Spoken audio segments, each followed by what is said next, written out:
Hai, hello, salam sejahtera Malaysia. Selamat datang ke channel Fels Lifestyle. Terima kasih kerana terus setia dan terus bersama di dalam channel ini. Saudara-saudara, ada satu kejutan daripada Zahid Hamidi sebagai pengerusi Barisan Nasional dan juga sebagai Presiden UMNO. UMNO mulakan kajian, fokus ambil semula, kerusi dimenangi bersatu dan PAS. Tuan-tuan dan puan, saya tertanya-tanya, kalau UMNO boleh menang mungkin separuh kerusi yang dimenangi bersatu dan juga PAS, ataupun mungkin semua kerusi yang dimenangi bersatu dan PAS, adakah UMNO sekali lagi boleh menjadi dominan, akan menjadi kerajaan tanpa perlu bergabung dengan mana-mana parti? Oke, saudara-saudara, sebelum kita terus kepada isu kita yang panas, saya kongsikan kepada Anda satu produk molekul imun, molekul bijak. Produk ini sangat bagus untuk sistem imun badan kita, mendidik imun badan kita menjadi bijaksana dan tidak bodoh. Kerana bila imun badan kita bodoh, tidak mampu melawan pelbagai jenis penyakit. Dengan pengambilan produk ini, boleh mendidik imun badan kita, boleh mendidik sistem imun badan kita menjadi bijaksana, menjadi kuat, sehingga mampu melawan pelbagai jenis penyakit. Contohnya gout, kencing manis, darah tinggi, kolesterol, dan macam-macam lagi penyakit yang kita biasa dengar. Tuan-tuan dan puan, Barisan Nasional berhasrat merampas semula beberapa kerusi parlimen dan DUN yang kini dikuasai bersatu dan PAS pada PRU akan datang. Pengerusi BN Ahmad Zahid Hamidi berkata, pelbagai kajian dan tinjauan akan dilaksanakan bagi mengenal pasti kerusi-kerusi berpotensi yang boleh dimenangi semula oleh BN, khususnya UMNO. Kita akan berusaha bersungguh-sungguh. Kerusi itu akan kembali kepada calon UMNO pada PRU akan datang. Turut hadir pengerusi UMNO Johor merangkap Menteri Besar Johor On Hafiz Ghazi, Ketua UMNO Sri Gading Muhammad Lasim Burhan.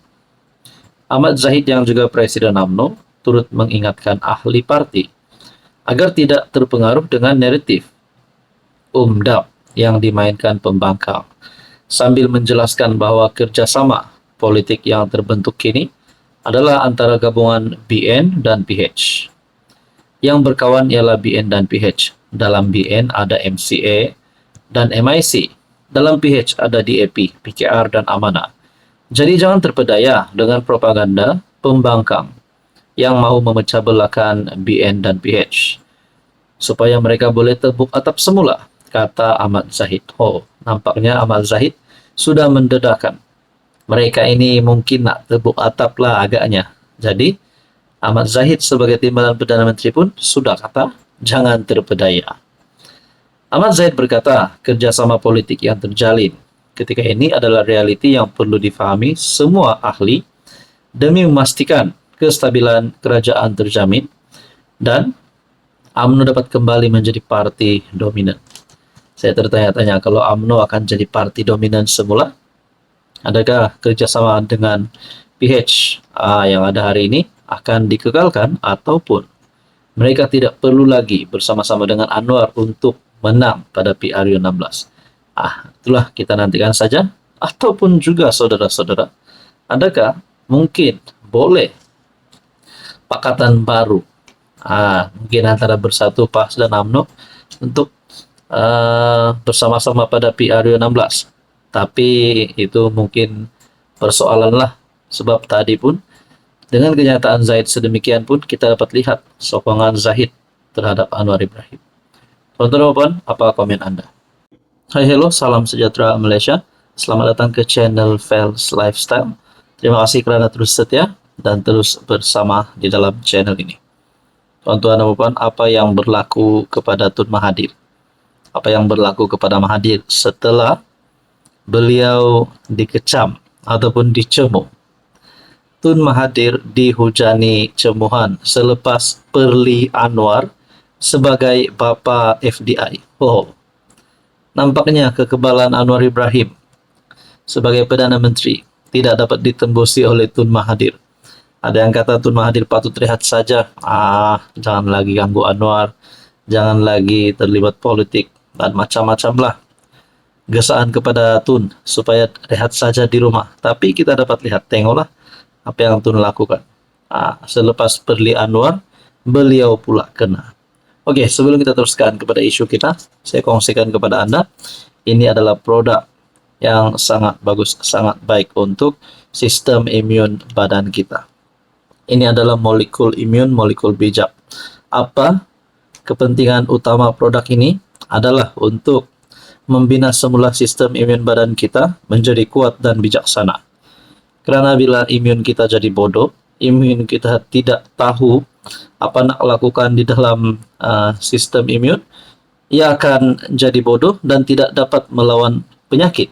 Jadi dengan pengambilan molekul imun, molekul bijak ini membolehkan sistem imun badan kita mengenali sel-sel jahat dan membina sistem imun badan yang kuat untuk mencegah, untuk melawan pelbagai jenis penyakit, kencing manis, gout, darah tinggi, kolesterol, penyakit melibatkan jantung, hati, penyakit melibatkan perut, dan macam-macam lagi. Sekiranya Anda berminat, Anda boleh mendapatkan produk ini, boleh hubungi saya di nomor yang tertera. Dan tidak lupa juga, produk kami juga mengeluarkan untuk setiap masalah dalaman wanita dan seluruh masalah tentang wanita ada di dalam produk yang satu ini. Oke, baik saudara-saudara yang saya hormati. Tun Dr. Mahathir Mohamad secara sinis bersorak hore dan menggelar PM Datuk Seri Anwar sebagai Bapa FDI, pelaburan langsung asing. Namun sindirannya itu dilihat hanya dihujani cemuhan orang ramai, termasuk ada mengingatkan usia mantan Perdana Menteri 2 kali tersebut yang bakal mencecah 100 tahun pada 10 Julai ini. Menerusi serangan terbarunya terhadap PMX di aplikasi X, Mahathir menganggap bekas timbalannya dalam kabinet beliau pada 1990-an itu sebagai hebat. Apabila dikabarkan Itali bakal melabur RM8,13 bilion di Malaysia. Tunggu pula giliran Prancis dan Brazil lagi berbilion-bilion. Bapa FDI beraksi lagi. Sudah RM680 bilion masuk, Anda tak nampak kerana kilang-kilang itu tidak kelihatan tulisnya.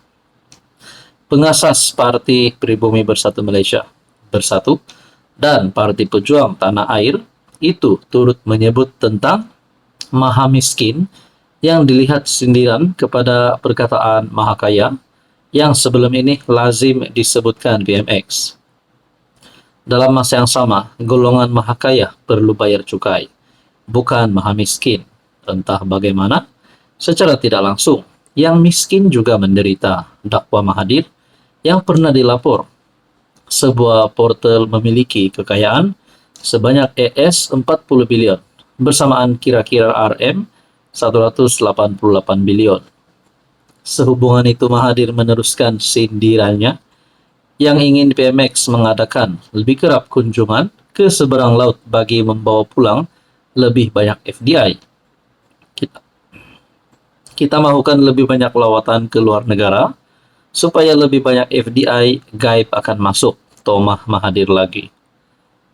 Menjengah ke ruangan komentar, rata-rata netizen menempel Mahathir yang pada tahun 2019 pernah berkata, pihak yang kalah sepatutnya diam. Patutlah Tun cakap kerajaan tiada duit nak naikkan gaji penjawat awam sebab Tun pemalas. Buat lawatan rasmi delegasi. Terbitkan hutang saja untuk pelbagai projek mega. Apa susah? Made ini jenis pelupa. Lepas bersih 5.0 jadi PM7, lepas tu letak jawatan. Hure, bapa pelingkup negara. Orang kalah buat cara kalah, bukannya menganjing orang. Ingatlah pesanan PM7 ini, wahai Mahathir. Demikian antara kecaman warganet. Saudara-saudara, berkaitan isu ini apa komen Anda?